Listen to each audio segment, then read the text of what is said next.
Good morning, good afternoon, and good evening, wherever you are. Welcome to the Drive Your Mind, or is it Drive My Mind? When I was making up the theme of the podcast, I was looking to see if someone else had something a title similar to mine, So I kept up mixing up your and my. So for right now, Driving Your Mind podcast. Either way, I guess we'll have to work on the label. But thank you guys for listening to me. I really appreciate your time and hoping to capture you with whatever automotive thoughts are driving my mind. And let's go ahead and take a look for today's episode. What do you look for in a motor? Now, let me first apologize. My voice has been somewhat compromised. I've been working kind of like nonstop. I'm a school teacher by day. I teach dance classes on Wednesdays. I do after school tutoring, private tutoring. It's like I'm talking constantly, and I think it's finally caught up to me.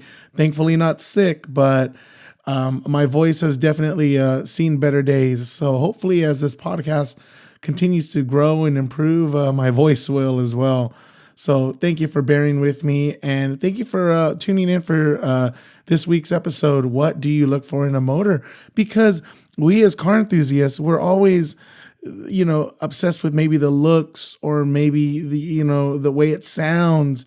And we're going to talk about sound in a little bit, but I want to talk about in a motor, because I think this connects with a lot of people, even those that aren't car enthusiasts. What is it about the heart of the car, about the vehicle, that you kind of look for, or at the very least acknowledge? And we're going to take a look. And my podcast is just not meant to be, maybe a good 15-minute run, walk, whatever you're meant to. It's just something to tune in and listen to. I'm going to eventually add video and things of that nature, but I encourage you to head on over to my YouTube channel, Your Ride and I, and you'll get to see a lot of the video and me kind of doing my shenanigans and tomfoolery out in the car community. So let's go ahead and dive right in.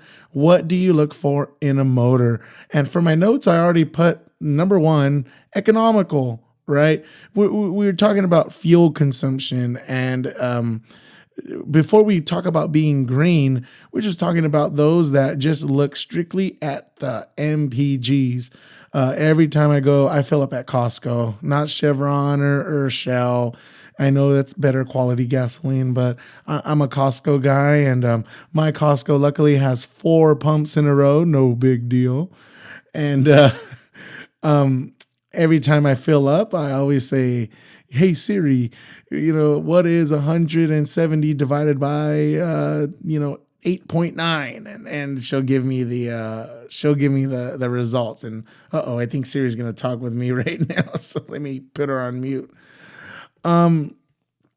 So when looking at MPGs, I found this article, most fuel efficient cars out there. And judging with number one, you got like the Mitsubishi Mirage at 39 mpg. You're talking about 3-cylinder, low horsepower CVT transmissions. A lot of these have CVTs, and it's just like, man, if you're gonna judge your vehicle based on fuel consumption, your choices aren't gonna be very good. I hate to say it. I mean, these are not bad cars. Honda Civic can get 36 mpg. That's actually fantastic. Hyundai Elantra, you get a 37, and for the amount of tech those cars have, and honestly, the looks. I know a lot of people argue with Hyundai and Kia that they're just copying everybody and they don't really have their own unique personality. I still think that they look really good and you get a lot of tech for the price.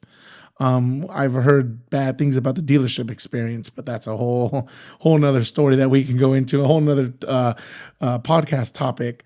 But again, you're looking at Kia Rio 36, Toyota Corolla 35 mpg, and these are just straight gas. We're not into the hybrid performance yet. So if you're interested in the CVT, low horsepower motor, point A to point B, but maybe you commute a lot. You hear about these medical couriers putting on 100,000 miles in a year. You think to yourself, wow, how much gas is that? And so that's why they're always turning in their Honda Civics and Honda Accords. And so if MPG is your bottom dollar, your bottom line, you got to kind of fight with its CVT. But again, I think people are more happy with how much is costing at the pump. And especially in California, it's always expensive here, no matter what.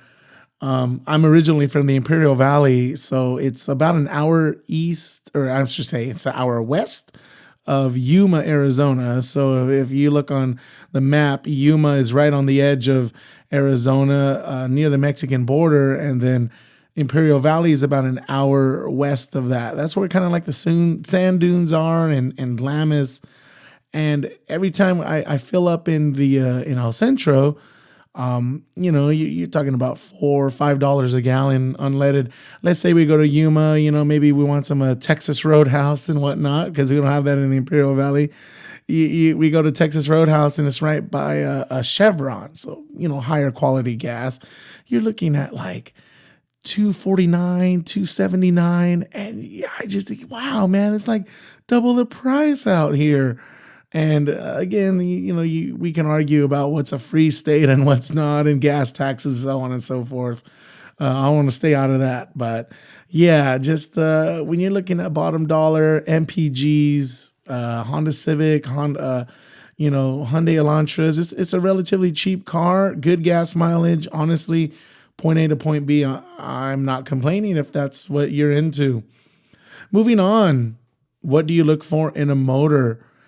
Reliability. We're talking about longevity and maintenance. And so this is where we're looking for those million-mile cars, right? And it's funny, when I was doing a little research, one of the most reliable cars showing up, a 1964 Porsche 356C, as 1 million miles plus. I have no idea about this car. I typically don't give the Germans the best in terms of reliability. I feel that I think their cars are reliable. Like, you'll get 200, 300,000 miles out of a motor, but it's the little pieces that break on them. Look at the E92 M3. The little actuator gears are plastic, right? The Vanos, right? They're plastic gears. Why on earth would you make that plastic? And let alone, we're not talking about the rod bearings, but that's a whole nother thing. But I think other than doing those plastic gears and the rod bearings, the E92 is actually a very reliable car. And I typically don't think of Germans as reliable, but I guess this Porsche is. But yeah, you're looking at the million-mile Toyota Tundra. You're looking at the Honda Accords and the Lexus. Remember those Honda Accords? They just have a timing belt, and all the parts are super simple, super cheap to go through, and they last forever. I mean, we had a 2000 Accord V6, and I mean, just other than once the transmission was replaced, because remember, the transmissions it was a matter of not if, but when it went out. Other than that, the motor was bulletproof. And then I'm noticing some trucks on here, Silverado and Ford diesels, actually, the 3500 heavy duties, things of that nature. And that kind of makes sense. Those diesel motors, granted that I know that they lose power over time, but I think just the way that they build them bulletproof wise, like it's something that you can put a ton of mileage on and it just keeps going. So shout out to those diesel guys. I don't know too much about diesel whatsoever. And I guess the number one car is a 66 Volvo P1800, 3.25 million miles. Again, no idea about these kind of cars and these older models. I'm talking about more like the modern millennia, and I think you're safe with Tundras, Accords, and Toyotas, and I guess some diesels. So that's pretty cool. And I don't blame you. Reliability, it's a pain to take time out of your day to go to the dealer. It's or if you have an independent shop that you trust, trying to look for one, going through Yelps, going through Google reviews. Um, I don't blame you if you put reliability as a factor in your purchase and for the type of motor you want. So hopefully we continue to. I think cars in general are starting to get more reliable, but it's the little stuff. It's the little things. Everyone says, "Yeah, I'm on the original motor, but I've done the transmission 3 times. I've had to do maintenance on the intake manifold, and then the radiator's busted 4 times, and then it's kind of like then it's not really reliable. I feel so you got to kind of balance out. Yeah, you're on the original motor, but everything else is falling apart. What is it? The window regulators, right? Window regulators on like a Honda Pilot, Honda Odyssey. Those things always went out, and it's kind of like, yeah, it's great. This V6 is supposed to last forever, but I'm on my fourth window regulator. It's just a pain, right? Moving right along, environmental friendly motors. Now, this is where we're going to get into our hybrids and kind of judging off what I was looking for. It's kind of tough to find when you purchase a car, or if you've always just bought used, which is fine because cars are so freaking expensive. That's a whole nother topic. Again, I can't wait to keep building this podcast, but I guess more the Europeans measure those CO2 per, greenhouse gases per cost of the vehicle and maintenance. And it was actually kind of tough to see where exactly we kind of lie on the CO2 emissions and the grams per parts per million and whatnot. But definitely, judging from it, we're not going to go into electric quite yet, but the plug-in hybrids and the gasoline hybrids in general are going to bring your lowest they're going to give your highest fuel economy and your lowest CO2 emissions parts per million kind of a deal. You're looking at the Prius Prime, the Hyundai Ioniq, the Nissan Leaf. I wouldn't get a Nissan Leaf. I know they're bringing the Aria right now. Kia Niro plug-in hybrid, but we're talking about zero emissions, minimal emissions, and I think someone that's more conscious of the environment and someone that's really can track the carbon emissions of a vehicle. I'm not talking about creating the vehicle. I'm talking about as it's driving.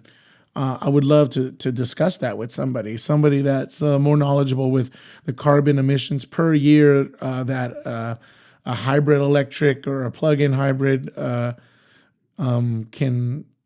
can do for us versus just your high MPG car. So that was a tough one to kind of look up and research, but we're talking about carbon every year that creates for us. Next, what do you look for in a motor? Quiet, low, isolated sound. You don't even hear the motor. You don't hear the wind noise. You don't hear tire noise, anything of that nature. And the first thing that came up to me was, how Rolls-Royce, they pride themselves on such smooth, quiet motors. And it's just amazing because you think to yourself, oh my God, these things are like V12s. They rev what, 6,000 RPMs from a V12, and they're just buttery smooth. You don't hear anything.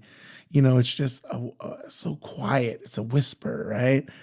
And I just found the article again. Like a Rolls-Royce's new engine is so quiet. Like it was almost scary for those driving it around, and probably for those chauffeurs that have to know, like, oh my God, like, am I even driving this thing around? Is it on? Is it moving? Is it turned on? So I can appreciate a quiet motor and car. Maybe not so much in my youth, but when I had my 2014 GMC Denali, I thought even with the 6.2, wow, this is such a quiet like experience, such a quiet motor, quiet truck for being a truck.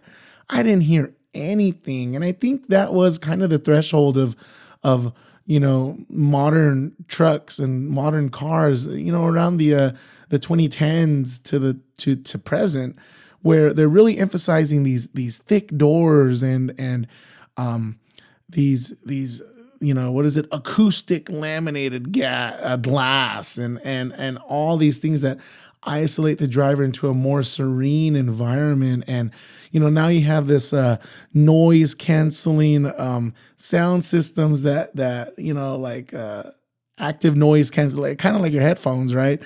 And they block out unwanted noise from the environment and keep your music more serene and more engaging for you. And it's just I guess this is the new trend, and honestly, it's quite appreciable. You get into a car and you don't hear anything, like you really are in a transportation mobile of isolation. Rocking my 2000 Nissan Frontier, and that thing is loud as heck. You hear the motor. I hear my exhaust leak from the cracked exhaust manifold, and yeah, that thing is loud. And on so like on longer trips, I think to myself, man, I do miss my GMC. I do miss a quiet car, and you know. I mean, yeah, I have my Lexus, and honestly, when you putt her around in that Lexus, you don't hear anything. But the whole point of my Lexus is I want to hear everything. I want to hear that V8, right? So I can really appreciate those that want something really quiet. And I'm not talking about Rolls Royce quiet, but I was really impressed with the GMC, and I think things are getting better, quieter. I just hate that fake engine noise, and that's another topic. But the fake engine noise and the manufacturers having to do that literally because the cars are so quiet. So I get it. I mean, even the new Z06 has fake engine noise just at the very top of the RPM red line, kind of what Savage Geese said, just to help with some of those harmonics and that higher end. And I just think to myself, man, a beautiful what is it, a 5.5 high revving flat plane crank, and you still have to use active sound. It's just crazy to me. So yeah, I can appreciate a quiet car. It just helps deactivate your brain and makes you just kind of turn off for your whole day at work. And I miss having a quiet car. I really do, actually. A quiet car and a car with cruise control. I just fixed my cruise control on my Frontier, and it's just like a new truck for me, man. It's a game changer. Last but not, oh, no, not actually, we got two more. Moving right along. This is where we kind of go into what do you look for in a motor? Is it powerful? And in what way? Is it the torque? Do you want to feel being pushed back in your seat? Is it the horsepower? Do you want to brag about having that 700, 800, 1000 horsepower? Is it the delivery, the power band? Again, I really stick up for the Subaru, the new WRX, and the new Civic SIs because, they don't appear to be any better than the last generation, but finally the engineers are putting more and more into the tuning of their vehicles, and they've really helped with the power band and the delivery. And, those cars are actually much more livable and appreciable to drive. And you will argue like, oh, well, what about your S2000, right? The first generation revved out to 9,000 and the second generation lost its RPM. And it's just like, yeah, but some people really just want to drive more comfortably than, don't get me wrong, I love my 9,000 RPM Redline, but yeah, dude, like just to get it moving, I'm in like 5,000 RPMs the entire way through. So going, forward 20 years, now you got the Civic Si and the new WRX, and yeah, they're not as good as their last generation, but the power band is tuned so much better. And I love the fact that those are there, and I just hope people buy them and appreciate them. I want a Civic Si so badly as a daily. That'd be amazing, but alas, I gotta, I got bills to pay. I got a mortgage. I got all that good stuff. I was like, I can't just stay at home and buy cars all day. If I did stay home with mom, shoot, I'd have like freaking Lamborghini. And another question is, what does the average consumer think about power versus the motorhead? Right. So when my mom goes and buys, she was looking at the Explorer ST. She actually has the Ford Edge Sport, 2013, I think 2012, 2013. And, she got the Sport that has that 300 horsepower V6.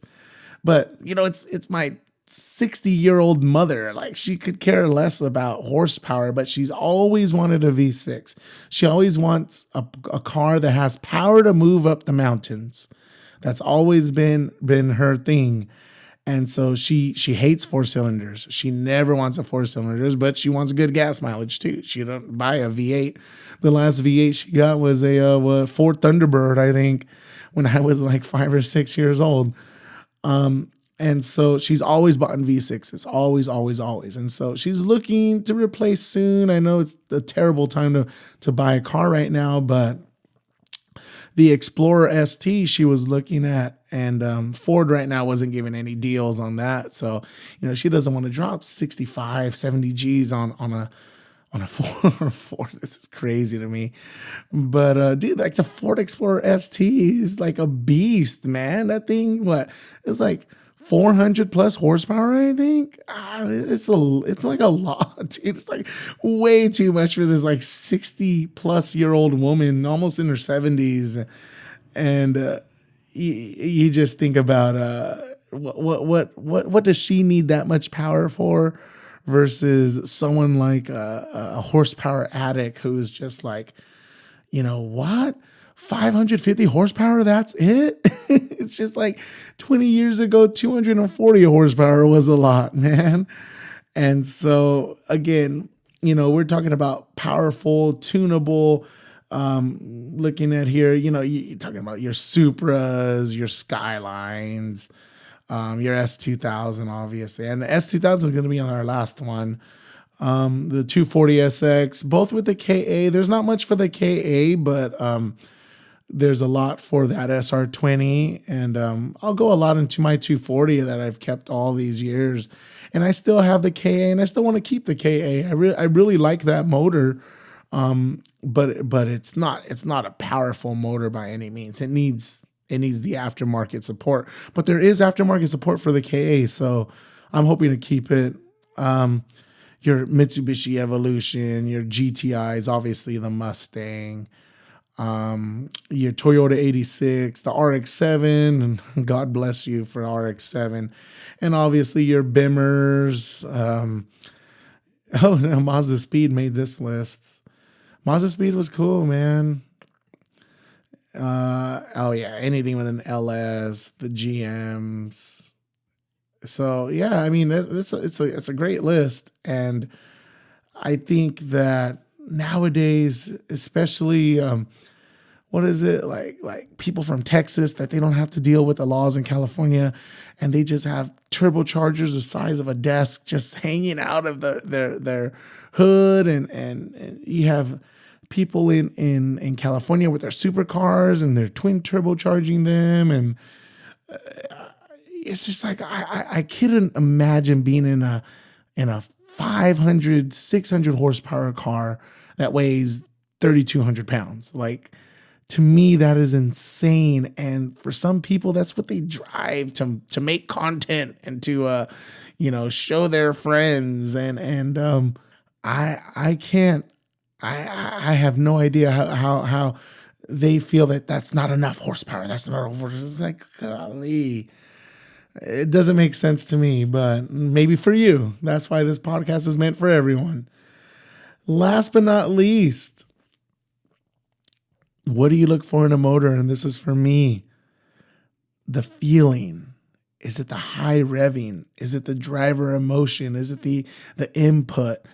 The motor that makes you work for it. Immediately thought S2000. Immediately AE86. The original Hachiroku Corolla had what, 120 horsepower, right? But it ringed out to like 8,800 RPMs, and every ounce of power you had to work for it. And that in and itself gives you that emotion of driving. And your modern cars, your Ferrari 458. I mean, that thing is a beauty. It just sounds amazing. Your GT350s, the first one to really, make flat plane crank known to the masses. Because I mean, we've had flat plane cranks in the Ferraris and the Lamborghinis and things of that nature. But to get a flat plane crank in a $65,000 Mustang, it's like, I don't know why thousands and thousands of people didn't go flock in and get that thing, man. The thing is beautiful. My brother has a Grabber Blue, and dude, that thing only has like 1,500 miles, man. That thing's gonna be a collector thing. That's all he uses it for. And I'm trying to keep my mileage low on all my cars, but it's just like, it seems like I drive a little bit more than he does. Your S85, your V10, that's the V10 BMW from way back when. And remember, no one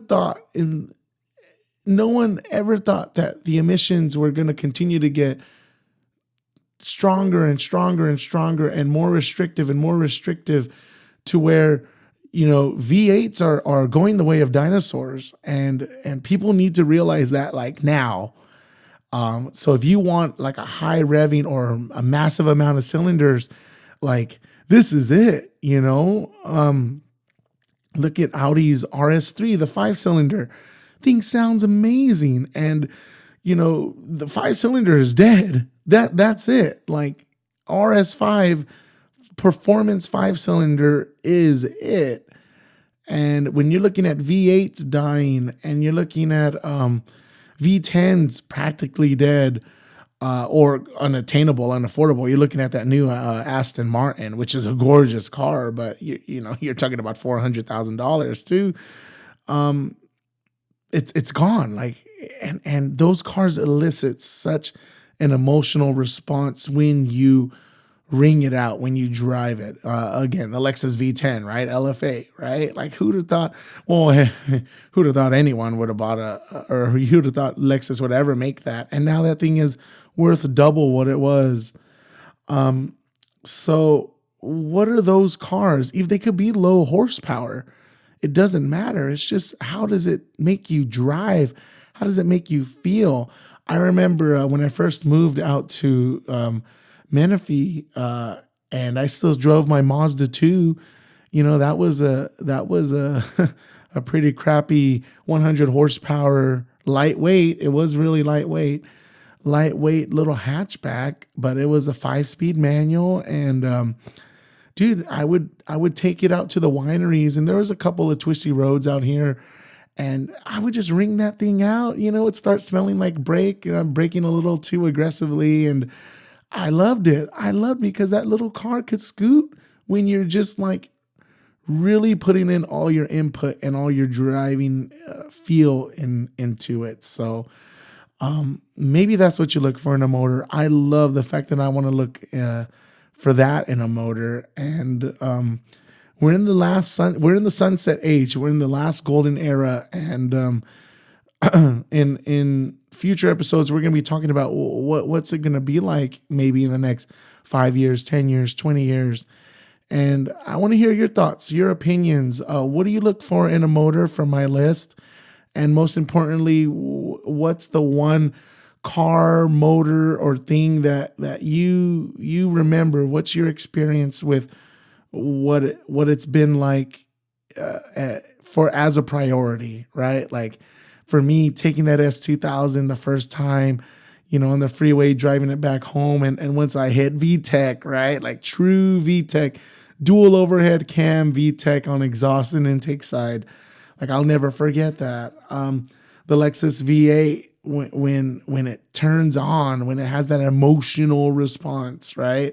I think the Mercedes do that as well, but like that's what really like introduced me to like the importance of a motor and what it's gonna be like for bringing about an experience for yourself. So thank you guys. This is my first podcast. Again, I'll be hoping to do video in the future. Nothing too crazy. Again, I'm just your run of the mill public school teacher. I don't have many resources or much money to make this a full thing. I'm not quitting my day job anytime soon, but I really hope to just shed some light into giving you some of my thoughts, perspectives, and continue to make video content, add this to the list, and it gives me something to do and keeps me productive, keeps my mind clear, and I can't wait to see you guys next time for next week, or I'm planning for at least once a week. How car collectors are stifling car enthusiasts. Oh, I have lots of thoughts about that one. Just mentioning my brother is another one of that. So. And his list. Oh, when you hear his list of cars, you already know about the Grabber Blue GT350. Well, he has a lot more too, and it'll make your nerves just boil knowing that he has this collection and doesn't drive it whatsoever. It makes me, but then again, I'm turning in like him. I'm not driving any of my stuff, so I really appreciate it. Keep your mind at full throttle. We'll catch you on the next one.